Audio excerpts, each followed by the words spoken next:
Hello everyone, welcome to के academy. ये मेरा कांटेक्ट नंबर है जिस पे आप मुझे कांटेक्ट कर सकते हैं। और आपको लाइव सेशंस चाहिए, आपको कोई भी डाउट है साइकोलॉजी से रिलेटेड या किसी अनदर सब्जेक्ट से रिलेटेड, तो आप उसके लिए भी मुझे कांटेक्ट कर सकते हैं। So let's start our new topic.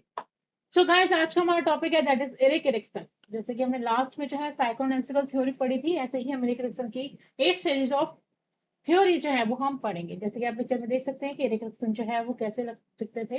इनका जो बॉर्न हुआ था 1902 टू 1995 तक, में इनकी डेथ हो गई थी 1994 में। Erik Erikson was a native of Germany. Germany के में उनका रहना रहना हुआ है, यानी कि जन्म हुआ है उनका। ही spent his early adult year studying art and travelling around Europe. Europe में जो है उन्होंने ट्रैवल किया है, साथ साथ जो आर्ट के थ्रू जो है उन्होंने स्टडी किया है एडल्ट एज में।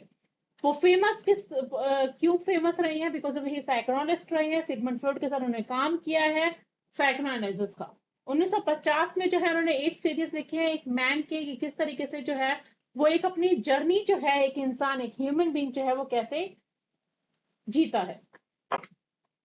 यही जर्नी जो है मैंने इसमें टेबलर फॉर्म में डिस्क्राइब की गई है कि किस तरीके से एक ह्यूमन बीइंग या एक बच्चा जब पैदा होता है वॉर्म से लेके टिल उसकी डेथ, वो किस तरीके से क्या करता है, सरवाइव करता है और कैसे वो लर्निंग करता है। First one is that is infant in 18 month, यानी कि 0 to 18 मंथ जो है वो ऐसी एज होती है जिसकी ट्रस्ट है वर्सेस मिसट्रस्ट होती है। जहाँ पे उसी क्या होती है, होप होती है कुछ ना कुछ क्या करने की, नया करने की, नया सीखने की। 18 month and 3 years that is autonomy versus shame and doubt, यानी काफी सारी ऐसी चीजें होती है जो उसे शर्म आती है, वो शाइनेस सीखता है, तो उसको यार विलिंगनेस होती है हर एक चीज को जानने की। 3 to 5 years initiative versus guilt, उन्हें उसे जो है समझ में आता है कि उसने जो किया है उसका पर्पस क्या है, क्यों कर रहा है, किस लिए कर रहा है। 5 to 13 years industry versus inferiority, competency, competition में आता है। 13 to 21 years identity versus confusion, जहाँ पे वो अपनी आइडेंटिटी बनाना चाहता है अपनी खुद की। 13 to 21, yes, 21 to 39 years intimacy versus isolation, जहाँ पे वो क्या है, लव अफेक्ट्स के बारे में जानता है कि दूसरे इंसान से किसी के साथ कैसे व्यवहार करना चाहिए, कैसे उसकी शादी हो जाती है इस एज में और कैसे वो सर्वाइव करता है। 40 to 65 years generativity versus stagnation, यानी कि केयरिंग होती है उसमें जो है वो चाहता है कि मेरी जो है केयरिंग हो।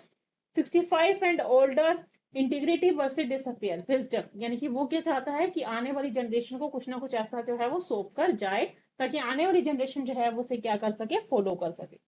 सो अब हम इसको डिटेल में वन बाय वन क्या करते हैं, डिस्कस करते हैं। फर्स्ट हमारी जो स्टेज है that is period of trust versus mistrust. इस पीरियड में क्या होता है, बेबी जो है कंप्लीटली किस पे डिपेंड होता है, आपकी अपनी मदर के ऊपर या फिर केयर टेकर के ऊपर। ये डिपेंड करता है कि उसकी किस तरह की क्या है, नीड है। ठीक है, कैसे वो कंफर्टेबल जो है वो बेबी क्या कर रहा है, महसूस कर रहा है। उसको इनसिक्योरिटी तो नहीं हो रही किसी के साथ। और यहाँ पे क्या होता है, फीलिंग जब उसका ट्रस्ट और मिसट्रस्ट की होती है वो उसके कहाँ मिलती है, ज्यादातर उसकी मदर के पास ही मिलती है। और इसके अलावा उसके जो भी सराउंडिंग होता है उसे वो कंफर्टेबल नहीं हो पाता। ये बच्चे के ऊपर डिपेंड करता है कि बच्चा जो है वो अपने सराउंडिंग में एडजस्ट हो रहा है या नहीं हो रहा। पीरियड ऑफ सेकंड स्टेज है that is period of autonomy versus shame and doubt, यानी कि ये वो एज है जहाँ पे बच्चा जो है थोड़ा डेवलप होने लग जाता है, 1.5 से 3 ईयर, जब वो नई नई क्रिएटिविटी जो है देख के चीजों को सीखने की कोशिश करता है, पिकिंग करता है, रनिंग करता है, वॉकिंग करता है, पुलिंग करता है, हैंडलिंग, पढ़ने की कोशिश करता है ऑब्जेक्ट्स को अपने इन्वायरमेंट में जो भी उसे ऑब्जेक्ट्स दिखते हैं। तो इस एज में बच्चा क्या करता है, अपनी स्ट्रेंथ को देखता है, उसकी लिमिटेशंस देखता है। ठीक है, कि वो कितना जो है इंडिपेंडेंस है, ये बच्चे के ऊपर है कि वो उस अपॉर्चुनिटी को डिनाई कर रहा है या उसको एक्सेप्ट कर रहा है। ठीक है, तो ये हमारे पेरेंट्स के ऊपर निर्भर करता है कि हम बच्चे को किस तरीके से गाइड कर रहे हैं, या उसको कोई डाउट है तो उसे किस तरीके से हम क्या कर रहे हैं, उसे कंफर्टेबल फील करा रहे हैं, ताकि वो बच्चा जो है अशेम्ड फील ना करे। इसमें टॉयलेट टर्निंग भी आ जाती है। Next one is edit period of initiative versus guilt, 3 to 6 years। इसमें बच्चा जो है वो क्या करना लग जाता है, इंटरेक्ट करना लग जाता है किसके साथ, हमारे इन्वायरमेंट के साथ। वो क्वेश्चंस जो है पुटअप करने लग जाता है, वो कहता है कि मैं हूँ, जो मैं कह रहा हूँ वही सही है। तो वो इस तरह की एक्टिविटीज जो है मैं उसमें इनरोल्ड होना शुरू हो जाता है। और साथ ही साथ उसके जो मेंटल, जो लॉजिकल थिंकिंग स्किल्स हैं वो भी स्टार्ट हो जाती है। बच्चा क्या करता है, कोशिश करता है कि वो चीजें जो है समझ सके। तो ये सारी चीजें जो है वो प्लान होती हैं, कैरी करनी होती हैं, या आपकी एक्टिविटीज के ऊपर निर्भर कर रहा है कि आपको किस तरीके से उसकी एक्टिविटीज जो है वो दे रहे हो। तो काफी बार क्या है, ये आपके क्राइसिस के ऊपर निर्भर कर रहा है कि आप अगर मान लो बच्चे में, अगर बच्चे के मन में अगर आपने किसी को डांटा है, उस बच्चे को वो गिल्ट फील कर रहा है, तो उस स्टेज पे आप उसको किस तरीके से क्या कर रहे हो, मैनेज कर रहे हो बच्चे को, किस तरीके से उसका जो मन जो है, वो उसकी जो हैबिट है उसको चेंज करने की कोशिश कर रहे हो, ताकि वो सेल्फ इवेल्युएशन कर सके और उसका जो रिजल्ट है वो क्या है, अच्छा है। Period of industry versus inferior, 6 to 12 years. अब इस एज में बच्चा क्या करना है, स्कूल जाना स्टार्ट कर गया है, उसने स्किल्स को इनहेंस कर रहा है, टीचर्स मिल रहे हैं, उसको पीयर ग्रुप मिल रहा है, काफी प्रेशर भी है, वो मेहनत भी कर रहा है। तो ये क्या बच्चे के ऊपर है कि वो सोसाइटी में किस तरह की सिचुएशंस के क्या कर रहा है, वो डील कर रहा है। स्कूल एनवायरनमेंट का और टीचर्स का बहुत ज्यादा इंपॉर्टेंट रोल प्ले होता है बच्चों का आपस में, क्योंकि बिकॉज ऑफ कोई भी क्राइसिस आते हैं तो वो डिपेंड कर रहा है कि वो फेलियर ना हो, अपनी जो भी वो चाहता है सक्सेस उसे मिले अपनी जिंदगी में, आगे बढ़े। तो ये स्कूल की अथॉरिटी के ऊपर निर्भर कर रहा है कि उसे किस तरह का क्लासरूम का क्या है इन्वायरमेंट दिया जा रहा है बच्चे को, ताकि वो एक पॉजिटिव एटीट्यूड के साथ क्या कर सके, आगे अपनी लाइफ जो है वो जर्नी इंडिविजुअली जी सके। Next one is that is period of intimacy versus isolation, 20 to 45 years. During this stage, the individual intends to develop a sense of intimacy or commitment to a close relationship with another person. यानी कि close relationship जो है वो किस तरीके से हो बन रहा है, जैसे वो जो है एक दूसरे से क्लोज हो रहे हैं, यानी कि लव अफेक्शन जो आ रहा है बच्चे में, क्या आ रहा है, ईगो आ रहा है। तो ये आपके रिस्क के ऊपर निर्भर करता है, कैसे आप एक रिलेशनशिप जो है वो क्रिएट कर रहे हो, एक हस्बैंड एंड वाइफ का, अपने फ्रेंड सर्कल का, अपने टीचर एंड प्यूपल के बीच। नेक्स्ट है period of creativity versus stagnation, 45 to 65 years. इसमें क्या करते हैं, बताते हैं कि कैसे एक जो ह्यूमन बीइंग है वो सेटिस्फाई होता है हर एक चीज से।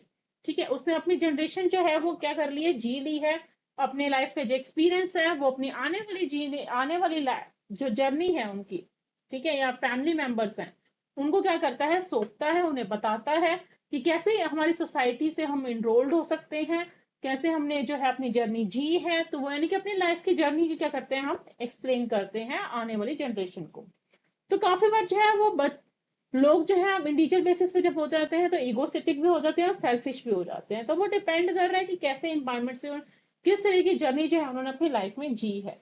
तो साथ साथ हमारी अचीवमेंट के ऊपर भी निर्भर करता है कि हमने कैसे ग्रुप एक्टिविटी जो है वो मैनेज करी है, रीग्रुप क्रिएट करे हैं, ताकि अपने फ्यूचर को हम क्या कर सके, प्रोडक्टिविटी बना सके, यानी कि आने वाली जनरेशन के लिए कुछ ऐसा करें जो कि उनके लिए क्या हो, यूजफुल हो। Period of ego integrity versus disappear, old age about 65 onwards. अब जो है एक ह्यूमन बीइंग, मैन हो या वुमेन हो, वो बहुत ज्यादा ओल्ड हो चुके हैं, वो चाहते हैं फिजिकली और मेंटली जो है वो एक्टिव रहे। ठीक है, 18 एंड 19 की वो बातें करते हैं, फील करते हैं वो चीजों को, काफी सारी बायोलॉजिकली चीजों को स्पीकिंग में उनकी जो है आ जाती है, ओल्ड एज हो जाती है। तो काफी बार चीजें जो है वो बार बार रिप्रोड्यूस करते रहते हैं, वो चीजों को बताते रहते हैं अपनी जर्नी के बारे में। और कोई भी क्राइसिस उन्होंने लाइफ में जर्नी में जिया है तो वो उसको बताते हैं कि अगर मान लो तुम्हारी लाइफ में अगर कोई भी प्रॉब्लम आती है तो मैं किस तरीके से प्रॉब्लम को सॉल्व कर सकते हो। तो ताकि आप क्या कर सको, जो भी आपकी अगर आपकी लाइफ में कोई प्रॉब्लम आती है तो आप उसको क्या कर सको, रीसॉल्व कर सको।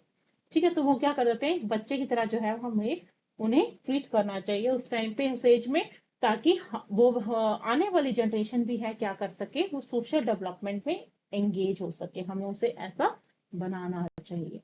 So thank you so much for watching my video, that's it for today.